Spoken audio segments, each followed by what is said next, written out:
નમસ્કાર, હું છું ડોક્ટર વિશાલ મકવાણા. સ્વાગત છે આજના વિડીયોની અંદર. અગાઉ જે વિડીયો આપણે અપલોડ કરેલો છે તો તેની અંદર ચેપ્ટર 1 જીસેટનું છે તેના પીવાયક્યુ છે એની ચર્ચા કરેલી છે. જૂના પૂછાયેલા 5 પ્રશ્નપત્રોમાંથી આપણે ચેપ્ટર 1ના જે પણ પ્રશ્નો પૂછાણા છે તેની ચર્ચા આપણે કરેલી છે. આજથી ચેપ્ટર 2 જે છે એ શરૂ થવાનું છે. સૌથી પહેલા આજે છે એ સ્નાયુ તંત્ર છે એની આપણે ચર્ચા કરવાના છીએ. જોઈએ આજના વિડીયોની કસરતીય શરીર વિજ્ઞાન. કસરતીય શરીર વિજ્ઞાનની અંદર કેટલાક મહત્વના કીવર્ડ છે, શબ્દો છે જેને આપણે યાદ રાખવાના છે. ખૂબ જ અગત્યના શબ્દો છે. તો કે સાયટોલોજી છે. સાયટોલોજી કોને કહેવાય છે? તો કે કોષનો જે અભ્યાસ કરે છે તેને સાયટોલોજી કહેવાય છે. માયોલોજી કોને કહેવાય છે? સ્નાયુઓનો અભ્યાસ કરે છે તેને માયોલોજી કહેવાય છે. નેફ્રોલોજી કોને કહેવાય છે? કિડનીનો અભ્યાસ કરે છે તેને નેફ્રોલોજી કહેવાય છે. કાર્ડિયોલોજી કોને કહેવાય છે? તો કે હૃદયનો અભ્યાસ કરે છે એને કાર્ડિયોલોજી કહેવાય છે. ક્રોનોલોજી કોને કહેવાય છે? મગજનો અભ્યાસ જેને ક્રોનોલોજી કહેવાય છે. અર્થોલોજી કોને કહેવાય છે? સાંધાઓનો અભ્યાસ છે એને અર્થોલોજી કહેવાય છે. ઓસ્ટિયોલોજી કોને કહેવાય છે? હાડકાઓનો અભ્યાસ જેને ઓસ્ટિયોલોજી કહેવાય છે. સેરોલોજી તો કે લોહીના પ્લાઝમા, લોહીની અંદર પ્લાઝમા હોય છે તેનો અભ્યાસ એટલે સેરોલોજી છે. ખૂબ જ અગત્યના શબ્દો છે. પ્રશ્ન પૂછાય છે કે સ્નાયુઓના અભ્યાસને શું કહેવાય છે? કોષના અભ્યાસને શું કહેવાય છે? કિડનીના અભ્યાસને શું કહેવાય છે? તો યાદ રાખવાનું છે, નોટ કરી લેજો. એ રીતે પણ પૂછાય કે નેફ્રોલોજી એટલે શું? તો કે કિડનીનો અભ્યાસ ઓપ્શનની અંદર આપેલું હોય, આપણે એને ટીક કરવાનું છે. તો ખૂબ જ અગત્યના શબ્દો છે, બધા જ શબ્દો છે એની સામે એનો અભ્યાસ છે એ પણ તમારે સાથે સાથે નોટ કરી દેવાનું.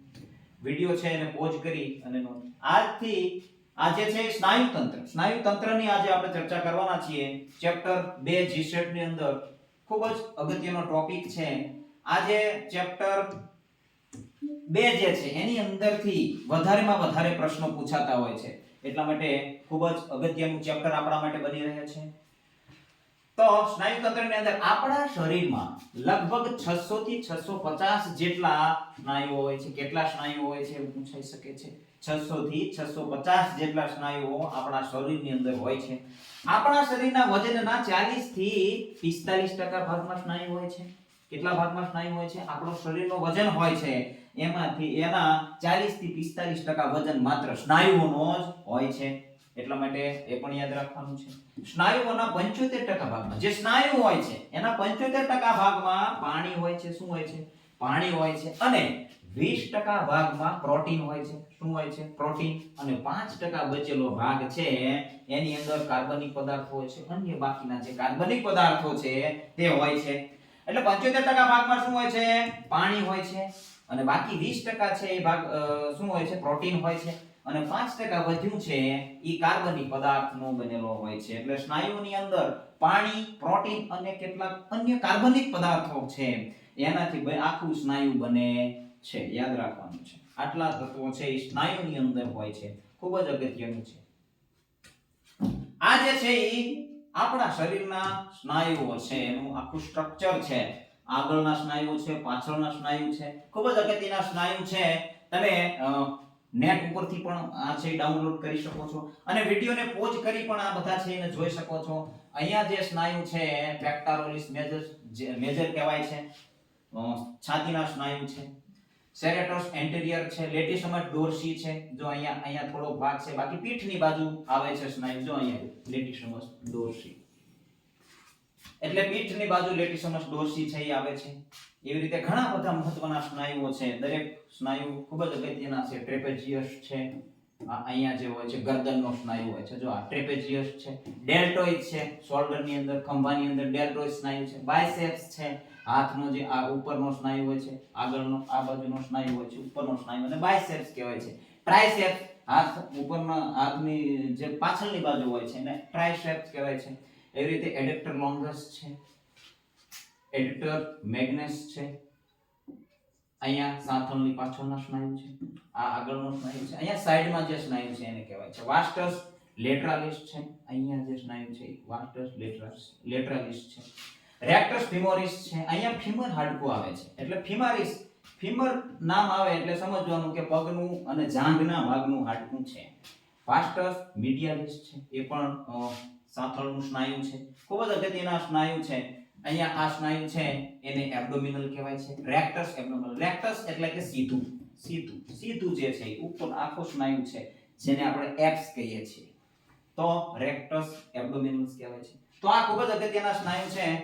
આપણે વધારે ટાઈમ ન લેતા તમે આ વિડિયો પોઝ કરી પણ તેના જે છે એ મહત્વના સ્નાયુ છે એને નોટ કરી શકો છો. ડાયાગ્રામ દોરી પણ તમે યાદ કરી શકો. એવી જ રીતે આર્મના મસલ છે ડેલ્ટોઇડ, જે ખંભાનો સ્નાયુ છે ને ડેલ્ટોઇડ કહેવાય છે. ડેલ્ટોઇડ. બાયસેપ્સ છે, હાથની આપણે ઉપર હમણાં પણ ચર્ચા કરી. બાયસેપ છે, ટ્રાઇસેપ છે અને એ બધા છે હાથના સ્નાયુ છે, એને પણ તમે જોઈ શકો. એવી રીતે પગના સ્નાયુઓ છે, સાર્ટોરિયસ છે. આ સ્નાયુ ખૂબ જ અગત્યનું છે આપણા માટે, આગળ પણ આવશે. હવે જોઈએ સ્નાયુનું કાર્ય શું છે. સ્નાયુઓનું કાર્ય શું છે? આપણા શરીરની અંદર સ્નાયુનું કાર્ય શું છે? તો કે હલનચલન કરવું. મેન કાર્ય શું છે? મૂવમેન્ટ કરવી. સ્નાયુ આપણા શરીરની અંદર ના હોય એટલે આપણું શરીર છે હલનચલન કરી શકશે નહીં, કારણ કે આપણા શરીરના હલનચલન માટે મુખ્ય જવાબદાર સ્નાયુઓ છે. એટલે સ્નાયુઓનું મુખ્ય કાર્ય છે સ્થિરતા લાવવી, મુદ્રા જાળવવી એટલે કે સ્ટેબિલિટી, અને પોસ્ચર છે, શરીરનું પોસ્ચર છે, સ્ટ્રક્ચર છે, એને જાળવી રાખવું, એને બનાવવું. શરીરને તમે કસરત કરીને કેળવો છો, સરસ મજાના મસલ છે એ મજબૂત બનાવો છો, તો તમારું પોસ્ચર છે એ મસ્ત દેખાવડું લાગશે. તમે કસરત નથી કરતા, વ્યાયામ નથી કરતા અને તમારું પોસ્ચર છે એટલું બધું દેખાવડું લાગશે નહીં. તો સ્નાયુ ઉપર આધાર છે આપણું શરીરનું પોસ્ચર કેવું રહે છે. ગરમીનું ઉત્પાદન કરે છે, આપણા શરીરને હીટ ઉત્પાદન કરે છે જેથી આપણું શરીર ગરમ રહે છે. અવયવોનું રક્ષણ કરે છે. કેટલાક એવા સ્નાયુઓ છે ઓર્ગન પ્રોટેક્શન છે આપે છે, ઇન્ટરનલ ઓર્ગન્સ છે એનું જે છે એ રક્ષણ કરે છે. સ્નાયુઓ દ્વારા રક્ષણ થાય છે, એને ઈજા થતી નથી, એટલા માટે એ પણ એક કાર્ય છે સ્નાયુઓનું. ત્યારબાદ છે કેટલાક મહત્વના સ્નાયુ છે એને યાદ રાખવાના છે. તો કે સૌથી લાંબો સ્નાયુ કયો છે? આવો પ્રશ્ન પૂછાય. સૌથી લાંબો સ્નાયુ કયું છે? તો અહીંયા આવેલું છે પગનો ભાગ છે, આ ફીમર હાડકું છે. કયું હાડકું છે? ફીમર. આ હાડકાનું નામ છે ફીમર, જે આપણા શરીરનું સૌથી લાંબુ હાડકું છે. જ્યારે અસ્થિતંત્ર આપણે ભણશું ત્યારે એની પણ ચર્ચા કરીશું. સાર્ટોરિયસ, આ સ્નાયુનું નામ શું છે? સૌથી લાંબુ છે, ઉપરથી ઠેઠ નીચેના હાડકું છે ફિબ્યુલા, એની સાથે જોઈન્ટ થાય છે. તો આ અગત્યનું છે, નોટ કરી લો. સૌથી લાંબુ સ્નાયુ કયું છે? એવી જ રીતે સૌથી નાનો સ્નાયુ કયો છે? આવો પ્રશ્ન પૂછાય કે સૌથી નાનો સ્નાયુ કયો છે? સૌથી નાનો સ્નાયુ સ્ટેપેડિયસ છે, જે કાનમાં હોય છે. ક્યાં હોય છે? કાનમાં હોય છે. આ હાડકું છે એની પાસે ટેપસ હાડકું છે. આ હાડકું છે એ સૌથી નાનું હાડકું છે, સૌથી નાનું હાડકું છે. નાનું હાડકું આપણા શરીરનું સૌથી નાનું હાડકું કયું? સ્ટેપસ. નાનું હાડકું છે સૌથી નાનું. અને સૌથી નાનો સ્નાયુ બંને ક્યાં આવેલા હોય છે? કાનની અંદર આવેલા હોય છે. ક્યાં આવેલા હોય છે? કાનની અંદર છે. યાદ રાખવાનું છે ક્યાં આવેલું છે, એવો પણ પ્રશ્ન પૂછાઈ શકે. એટલે કાનની અંદર આવેલું છે, એટલે ખૂબ જ અગત્યનું છે. તો એવી જ રીતે પૂછાય કે સૌથી મોટો સ્નાયુ કયો છે? સૌથી મોટો સ્નાયુ ગ્લુટિયસ મેક્સિમસ છે. બે સ્નાયુ આવે છે, ગ્લુટિયસ મેક્સિમસ છે, આ ગ્લુટિયસ મેક્સિમસ છે. સૌથી મોટો સ્નાયુ, વિસ્તારની દ્રષ્ટિએ મોટો સ્નાયુ છે, તો એ પણ યાદ રાખવાનું છે. કયું છે? તો કે ગ્લુટિયસ મેક્સિમસ છે. એવી જ રીતે સૌથી મજબૂત સ્નાયુ કયું છે? આવો પ્રશ્ન પૂછાય કે સૌથી મજબૂત સ્નાયુ કયું છે? સૌથી મજબૂત સ્નાયુ છે એ અહીંયા આવેલું છે, જડબામાં આવેલું છે. દાંતની પાછળ તમે જ્યારે બંને દાંત છે, બંને દાઢ છે એને બળપૂર્વક ભીંસશો એટલે અહીંયા જે છે એનો અનુભવ થશે. અહીંયા છે એનો અનુભવ થશે. સૌથી મજબૂત સ્નાયુ છે, જો અહીંયા પણ દેખાય છે મેસેટર. એનું નામ છે શું છે? મેસેટર મસલ્સ કહેવાય છે. મેસેટર યાદ રાખવાનું છે. મેસેટર જડબાનું સ્નાયુ છે. ત્યારબાદ કેટલાક એવા સ્નાયુ છે જેના બીજા નામ છે, એને પણ યાદ રાખવાના છે. ટેલર મસલ કોને કહેવાય? આવું પૂછાય તો સાર્ટોરિયસ છે ને ટેલર મસલ્સ કહેવાય છે. થ્રોઅર મસલ્સ કોને કહેવાય છે? તો કે પેક્ટોરાલિસ મેજર છે એને થ્રોઅર મસલ કહેવાય છે. લિફ્ટર મસલ્સ કોને કહેવાય છે? તો કે ડેલ્ટોઇડ છે, ખંભાનું સ્નાયુ છે ડેલ્ટોઇડ, એને લિફ્ટર અને સ્વિમર બંને મસલ કહેવાય છે ડેલ્ટોઇડ ને. કાફ મસલ્સ કોને કહેવાય છે? ગ્રેસ્ટ્રોનિમિયસ જે છે, જે પગની પીંડીનું સ્નાયુ છે એને ગ્રેસ્ટ્રોનિમિયસ કહેવાય છે, કાફ મસલ કહેવાય છે. મલખમ મસલ્સ કોને કહેવાય છે? મલખમ એડક્ટર મેગ્નસ છે, જે મલખમ મસલ્સ કહેવાય છે એને. તો આ કેટલાક સ્નાયુ છે એના બીજા નામ છે. બીજા નામ તરીકે પણ પ્રશ્ન પૂછાઈ શકે કે આ લિફ્ટર મસલ્સ કોને કહેવાય છે, ટેલર મસલ્સ કોને કહેવાય છે, આવો પ્રશ્ન પૂછાઈ શકે. ત્યારબાદ છે કોન્ટ્રીશેપ. કોન્ટ્રીશેપ જે છે ઈ પગના જાંઘની ભાગે કોન્ટ્રીશેપ આવેલ છે, જો અહીંયા જોઈ શકો છો. સ્નાયુનો સમૂહ છે એને આખા સમૂહને કોન્ટ્રીશેપ કહેવાય છે. પગ છે એના આગળના ભાગે આવેલા છે. રેક્ટસ ફીમોરિસ પેલું સ્નાયુ કયું છે? રેક્ટસ ફીમોરિસ, વાસ્ટસ લેટરાલિસ, વાસ્ટસ મીડિયાલિસ અને વાસ્ટસ ઇન્ટરમીડિયાલિસ. આ ચાર સ્નાયુના સમૂહને કહેવાય છે કોન્ટ્રીશેપ કહેવાય છે. ચારે ચાર સ્નાયુ છે એ તમારે નોટ કરી લેવાના છે, યાદ રાખવાનું છે, કારણ કે પ્રશ્નની અંદર પૂછાય કે નીચેનામાંથી કોન્ટ્રીશેપ સ્નાયુ જે છે ઈ નીચેનામાંથી કયું નથી. તો આ ચાર સિવાય અથવા તો ત્રણ આપેલા હોય એક બીજું આપેલું હોય તો એ છે એને આપણે સિલેક્ટ કરવાનું, એવો પ્રશ્ન પૂછાઈ શકે છે. હેમસ્ટ્રિંગ મસલ્સ છે ઈ પગના સાથળના પાછળની બાજુએ આવે છે. Hamstring muscle. બાયસેપ્સ ફીમોરિસ હમણાં ચર્ચા કરી કે ફીમર હાડકું છે ત્યાં. સેમી ટેન્ડિનોસસ, સેમી મેમ્બ્રેનોસ છે, સેમી મેમ્બ્રેનોસ છે. એ આ ત્રણ સ્નાયુ છે એ સમૂહને શું કહેવાય છે? હેમસ્ટ્રિંગ મસલ્સ કહેવાય છે. હેમસ્ટ્રિંગ મસલ્સ કહેવાય છે. એટલે ખૂબ જ અગત્યના છે, એને પણ નોટ કરી લેવાનું. ત્યારબાદ કેટલાક પ્રશ્નો છે. હવેથી જે પણ લેક્ચર આવશે, જે પણ વિડિયો અપલોડ કરવામાં આવશે વિથ PYQ, આપણે એની સાથે જ વિડિયોની અંદર જ તે કે ભાઈ એને આપણે જે ટોપિક ચલાવ્યો છે એની અંદર કયા કયા પ્રશ્નો પૂછાયેલા છે ભૂતકાળના પ્રશ્નપત્રોની અંદર, એની પણ સાથે સાથે ચર્ચા કરતા જઈશું. એટલે ખ્યાલ આવે કે વિડિયો કેટલો અગત્યનો છે. તો પહેલું જ જે છે એ પ્રશ્ન છે કે સ્ટડી ઓફ મસલ્સ. સ્નાયુના અભ્યાસને ખાલી જગ્યા કહેવાય છે. સ્નાયુના અભ્યાસને શું કહેવાય છે? હમણાં આપણે પહેલી સ્લાઇડની અંદર આપણે જોયું કે માયોલોજી. માયોલોજી એ સ્નાયુના અભ્યાસને માયોલોજી કહેવાય છે. ઓસ્ટિયોલોજી હતું હાડકાઓનું અધ્યયન. હાડકાઓનું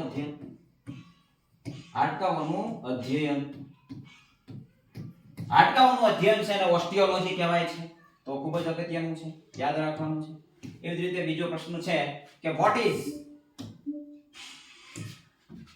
is the percentage of muscle? આપણા શરીરના કેટલા ટકા ભાગમાં સ્નાયુઓ હોય છે? હમણાં આપણે ચર્ચા કરી કે 40 થી 45% ભાગ, 40 થી 45% ભાગમાં સ્નાયુઓ હોય છે. તો 40% આપેલું છે, 60% તો આવશે નહીં, 80% નહીં આવે, 100% નહીં આવે. એટલે 40% આપણા શરીરના 40% ભાગમાં સ્નાયુઓ હોય છે. તો એ પ્રશ્ન પણ પૂછાયેલો છે, ખૂબ જ અગત્યનો છે. ત્યારબાદ જે છે સાર્ટોરિયસ સ્નાયુનું કાર્ય શું છે? સાર્ટોરિયસ આવી રીતે પણ પ્રશ્ન પૂછાઈ શકે, દરેક સ્નાયુનું કાર્ય શું છે? તો સાર્ટોરિયસ સ્નાયુ એક તો ક્યાં આવેલું છે એ આપણને ખ્યાલ હોવો જોઈએ કે જાંઘની ભાગમાં, સાથળ અથવા જાંઘ પગમાં આવેલું છે. ક્યાં આવેલું છે? પગની અંદર. એટલે એ જે સ્નાયુ છે એ નિતંબ અને ઘૂંટણને વાળવા માટે ઉપયોગી છે. શેના માટે ઉપયોગી છે? નિતંબ છે કમરમાંથી નિતંબને વાળવું અને ઘૂંટણને છે એ વાળવા માટે સાર્ટોરિયસ સ્નાયુ જે છે એ કાર્ય કરે છે. તો ખૂબ જ અગત્યનું છે. ત્યારબાદ છે which is the smallest muscles in human body? માનવ શરીરનું સૌથી નાનું સ્નાયુ કયું છે? સૌથી નાનું સ્નાયુ હમણાં ચર્ચા કરી કે સ્ટેપેડિયસ છે. ક્યાં આવેલું છે? કાનમાં આવેલું છે. કાનનું હાડકું છે. ગ્લુટિયસ મસલ્સ છે એ સૌથી મોટું છે, મોટું વિસ્તારમાં મોટું છે. સાર્ટોરિયસ છે એ લાંબુ છે, સૌથી લાંબુ હાડકું મસલ્સ છે. મેસેટર મસલ છે એ મજબૂત છે, મજબૂત સૌથી મજબૂત સ્નાયુ છે મેસેટર મસલ છે. ખૂબ જ અગત્યનું છે, યાદ રાખવાનું છે. માનવ શરીરનું સૌથી મોટું સ્નાયુ કયું? સાર્ટોરિયસ. લાંબાના અર્થમાં છે, જો મોટું ઓપ્શનની અંદર જે છે એ ગ્લુટિયસ મેક્સિમસ આપેલું નથી, એટલા માટે આપણે જે છે એ લાંબુ લાંબુ સ્નાયુ છે, એને જ ટીક કરશું અને એ જ જવાબ આપેલો છે. સાર્કોરિયસ છે લાંબુ સ્નાયુ. જો ગ્લુટિયસ મેક્સિમસ આપેલું હોય તો એ આપણા માટે સાચો જવાબ બની રહે છે.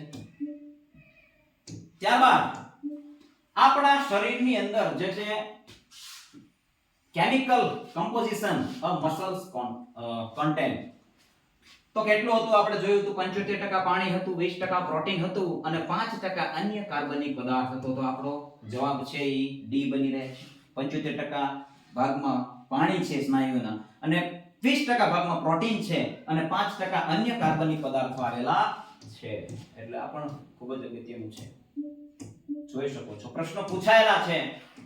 લેટિસમસ ડોર્સી ક્યાં આવેલું છે? લેટિસમસ ડોર્સી નું સ્થાન ક્યાં છે? હાથના ઉપરના ભાગમાં, પગના નીચેના ભાગમાં, જાંઘમાં છે કે પીઠમાં છે? આપણે હમણાં જ જે છે સ્લાઇડ ની અંદર જોયું છે કે પીઠના ભાગમાં હતું. પીઠના ભાગની અંદર લેટિસમસ ડોર્સી હતું. આ આપણી પીઠ છે તો આ ભાગની અંદર લેટિસમસ ડોર્સી આખું સ્નાયુ હતું. ખૂબ જ અગત્યનું છે.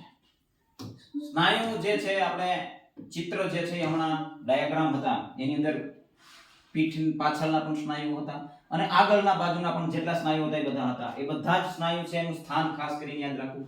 માનવ શરીરમાં સૌથી શક્તિશાળી સ્નાયુ કયું છે? તો આની અંદર જે છે ટ્રંક આવે છે. ખરેખર સ્નાયુનું નામ નથી. કયા ભાગની અંદર? ટ્રંકની અંદર આવેલું છે. જડબાની અંદર, જડબામાં આવેલું છે. આ રીતે પણ પૂછાઈ શકે. ટ્રંક કારણ કે ખભામાં છે નહીં, એબ્ડોમિનલમાં નથી એટલે કે પેટના સ્નાયુમાં નથી, પગના સ્નાયુમાં નથી એટલે જડબાના સ્નાયુમાં છે. આ રીતે પણ પૂછાઈ શકે. નામ પૂછાઈ શકે. શું હતું? તો કે મેસેટર. મેસેટર આ રીતે પણ પૂછાઈ જાય. એટલે યાદ રાખવાનું આ પૂછાયેલો પ્રશ્ન છે અને જવાબ બી આપેલો છે. તો આજના જે છે એ લેક્ચરની અંદર આટલું જ.